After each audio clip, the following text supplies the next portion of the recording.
ഓം നമ ശിവായ.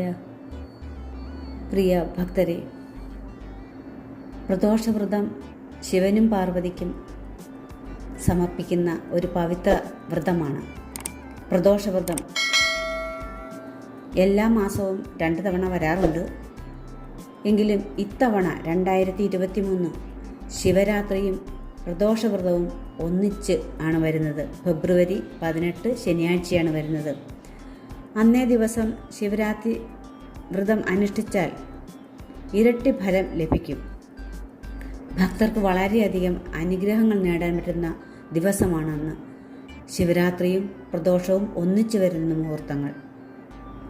പ്രായലിംഗ വ്യത്യാസമില്ലാതെ എല്ലാവർക്കും പ്രദോഷവ്രതം ആചരിക്കാവുന്നതാണ്. അതുപോലെ തന്നെ ശിവരാത്രിയും ആചരിക്കാവുന്നതാണ്. രാജ്യത്തിൻ്റെ വിവിധ ഭാഗങ്ങളിൽ ആളുകൾ ഈ വ്രതം തികഞ്ഞ ഭക്തിയോടും സമർപ്പണത്തോടും കൂടിയാണ് ആചരിക്കുന്നത്. ഈ വ്രതം ഭഗവാൻ ശിവൻ്റെയും ദേവി പാർവതിയുടെയും ബഹുമാനാർത്ഥം ആചരിക്കുന്നതാണ് ഇത് രണ്ടും.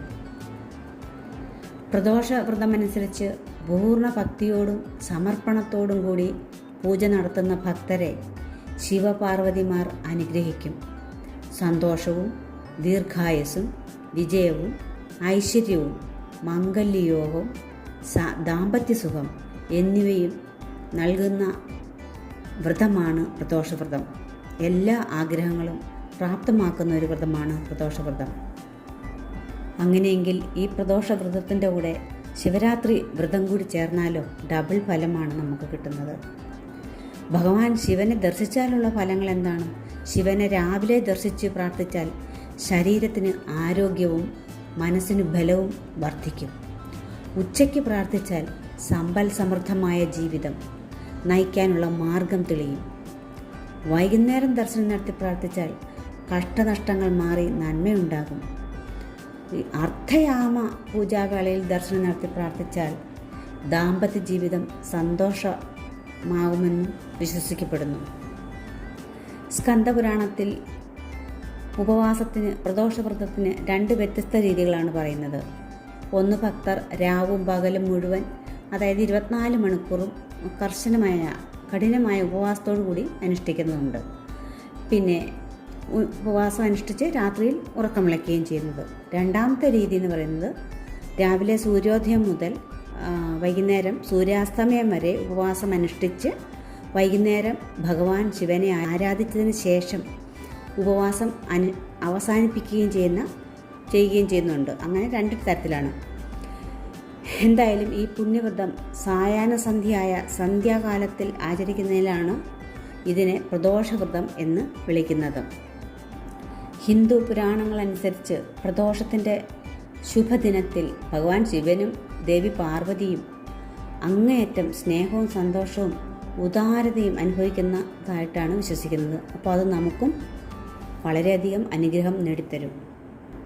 പ്രദോഷ നാളിൽ സന്ധ്യാകാലം, അതായത് സൂര്യോദയത്തിനും സൂര്യാസ്തമയത്തിനും തൊട്ടു മുമ്പുള്ള സമയമാണ് ശുഭകരമായി കണക്കാക്കുന്നത്. എല്ലാ പ്രാർത്ഥനകളും പൂജകളും ഈ സമയത്ത് ചെയ്യപ്പെടുന്നു. സൂര്യാസ്തമയത്തിന് 1 മണിക്കൂർ മുമ്പ് ഭക്തർ കുളിച്ച് പൂജയ്ക്ക് തയ്യാറാകണം. പാർവതി ദേവി, ഗണേശൻ, കാർത്തിക്, നന്ദികേശൻ എന്നിവരോടൊപ്പം ഭഗവാൻ ശിവനെയും ആരാധിക്കുന്ന ഒരു പ്രാഥമിക പൂജ ആദ്യം നടത്തപ്പെടുന്നു. അതിനുശേഷം ശിവനെ പൂജിക്കുകയും വിശുദ്ധ കലശത്തിൽ ആവാഹിക്കുകയും ചെയ്യുന്ന ഒരു ആചാരമുണ്ട്. വെള്ളം നിറച്ച ഒരു കലശത്തിൽ ദർഭപ്പുല്ലിൽ താമര വെച്ചിട്ടാണ് ഇങ്ങനെ ശിവലിംഗ ആരാധനയും നടത്താറുണ്ട്. ഭഗവാൻ ശിവനെയും വെച്ച് നടത്താറുണ്ട്. ശിവലിംഗത്തിൽ പാല്, തൈര്, നെയ്യ് തുടങ്ങിയ പുണ്യ പദാർത്ഥങ്ങളൊക്കെ ഉപയോഗിച്ച് ധാര നടത്താറുണ്ട്. പിന്നെ പൂജാസമയം ഭക്തർ ശിവലിംഗത്തിൽ കൂവള മാലകൾ അല്ലെങ്കിൽ കൂവള ഇലകൾ സമർപ്പിക്കുകയും ചെയ്യുന്നു. പ്രദോഷവ്രത നാളിൽ കൂവള ഇലകൾ സമർപ്പിക്കുന്നത് വളരെ പുണ്യപ്രദമാണെന്നാണ് വിശ്വാസം. ഈ ആചാരത്തിന് ശേഷം ഭക്തർ പ്രദോഷവ്രത കഥ കേൾക്കുകയോ ശിവപുരാണങ്ങൾ വായിക്കുകയോ ഒക്കെ ചെയ്യണം. കൂടാതെ മഹാമൃത്യുഞ്ജയ മന്ത്രം 108 തവണ ജപിക്കുന്നത് വളരെ വളരെ വളരെ നല്ലതാണ്. ഇങ്ങനെയാണ് മഹാമൃത്യുഞ്ജയ മന്ത്രം. ഓം ത്രയംബകം യജാമഹേ സുഗന്ധീം പുഷ്ടിവർദ്ധനം ഉർവാരുകമിവ ബന്ധനാൻ മൃത്യോർമുഷീയമാമൃതാത്. പ്രത്യേകം ശ്രദ്ധിക്കണം, മന്ത്രങ്ങൾ ഉരുവിടുമ്പോൾ ഒരിക്കലും തെറ്റാൻ പാടില്ല. തെറ്റിക്കഴിഞ്ഞാൽ നമുക്ക് ഓപ്പോസിറ്റ് ഫലമാണ് കിട്ടാറ്. അതുകൊണ്ട് തന്നെ മന്ത്രങ്ങൾ വളരെ ഭക്തിയോടും കറക്റ്റായിട്ടും വേണം നമ്മൾ ഉച്ചരിക്കാൻ. അപ്പോൾ ഈ മന്ത്രത്തിൻ്റെ അർത്ഥം എന്ന് പറയുന്നത് ത്രിലോചനനായ എന്ന് പറഞ്ഞാൽ മുക്കണ്ണുള്ളവനായ ഭഗവാൻ, ഞങ്ങൾ അങ്ങേ ധ്യാനിക്കുന്നു.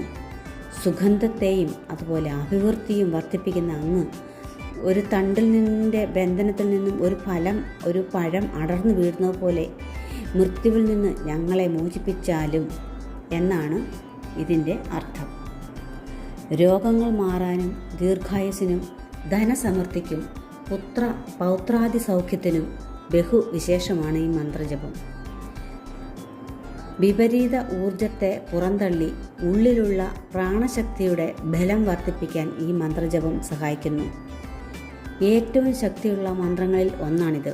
അതിനാൽ ഈ മന്ത്രം ജപിക്കുമ്പോൾ ശാരീരികമായും മാനസികമായും ശുദ്ധി പാലിക്കണം. ഗുരുമുഖത്തു നിന്ന് ഉപദേശം നേടി ജപം ആരംഭിക്കാവൂ എന്നാണ് ശാസ്ത്രം. എന്നാൽ അക്ഷരത്തെറ്റില്ലാതെ അർത്ഥം മനസ്സിലാക്കി ജപിക്കാൻ സാധിക്കുന്നവർക്ക് മഹാദേവനെ തന്നെ ഗുരുവായി സങ്കല്പിച്ച് ഇത് ജപിച്ചു തുടങ്ങാം. 108 തവണ ജപിക്കുന്നതാണ് ഉത്തമം. സൗകര്യാർത്ഥം 3 അല്ലെങ്കിൽ 10 ഇങ്ങനെയും ജപിക്കാവുന്നതാണ്. കുറഞ്ഞത് ഒരു തവണയെങ്കിലും ഈ മന്ത്രം ജപിക്കുന്നത് ഗുണകരമാണെന്നാണ് ആചാര്യന്മാർ പറയുന്നത്. ജപശേഷം അറിഞ്ഞും അറിയാതെയും വന്ന തെറ്റുകൾക്ക് ഭഗവാനോട് ക്ഷമാപണം നടത്തുകയും വേണം. അപ്പോൾ ഒരു ക്ഷമാപണ മന്ത്രവുമുണ്ട്, അതുകൂടി നിങ്ങൾ ചൊല്ലിയതിന് വേണം പൂജ അവസാനിപ്പിക്കാൻ. ക്ഷമാപണ മന്ത്രം ഇങ്ങനെയാണ്: കരചരണകൃതം വാ കായജം കർമ്മജം വാ ശ്രവണനയനജം വാ മാനസം വാ അപരാധം വിഹിതം അവിഹിതം വാ സർവമേമത് ക്ഷമസ്വ ജയ ജയ കരുണാബ്ധേ ശ്രീ മഹാദേവ ശംഭോ. ഇങ്ങനെയാണ് ക്ഷമാപണ മന്ത്രം. അപ്പോൾ ഇതും തെറ്റുകൂടാതെ നിങ്ങൾ ചൊല്ലേണ്ടതാണ്. പൂജയ്ക്ക് ശേഷം ഇതും കൂടെ ചൊല്ലി പൂജ നമ്മൾ അവസാനിപ്പിക്കുന്നത്. പൂജയ്ക്ക് ശേഷം മിക്ക ഭക്തന്മാരും ദർശനത്തിനായിട്ട് വീടുകളിൽ പൂജ ചെയ്യുന്നവർ ക്ഷേത്രങ്ങളിൽ പിന്നെ എത്തുകയാണ് ചെയ്യുന്നത്. പ്രദോഷനാളിൽ ഒരു വിളക്ക് പോലും കത്തിക്കുന്നത് വളരെ പുണ്യകരമാണെന്നാണ് വിശ്വാസം. അപ്പോൾ നിങ്ങൾ ഓർത്ത് നോക്കൂ, ശിവരാത്രിയും പ്രദോഷവും കൂടെ ഒന്നിച്ചു വരുമ്പോൾ എന്തുമാത്രം പുണ്യമാണ് നമ്മൾക്ക് കിട്ടുന്നത്. അതുകൊണ്ട് തീർച്ചയായും നിങ്ങളെല്ലാവരും ഈ പ്രദോഷവ്രതവും അതുപോലെ ശിവരാത്രിയും പറഞ്ഞ രീതിയിൽ തന്നെ ശുദ്ധിയോടെയും ആത്മാർത്ഥതയോടും പിന്തുടരണം. ഇങ്ങനെ അത് ചെയ്യുന്ന പിന്തുടരുന്ന ഭക്തർക്ക് ശിവനെയും പാർവതി ദേവിയെയും എളുപ്പത്തിൽ പ്രസാദിപ്പിക്കാൻ അവരുടെ അനുഗ്രഹം നേടാനും സാധിക്കും എന്നാണ് പറയുന്നത്. പ്രദോഷവ്രതത്തെപ്പറ്റി പറഞ്ഞാൽ പ്രദോഷവ്രതം എടുക്കുന്നതുകൊണ്ടുള്ള ഗുണം എന്താണ്? ഭക്തിയോടും വിശ്വാസത്തോടും കൂടി ഈ വ്രതം അനുഷ്ഠിക്കുന്ന ഒരാൾക്ക് സംതൃപ്തിയും സമ്പത്തും നല്ല ആരോഗ്യവും ഉണ്ടായിരിക്കുമെന്നാണ് പുരാണങ്ങളൊക്കെ പറയുന്നത്.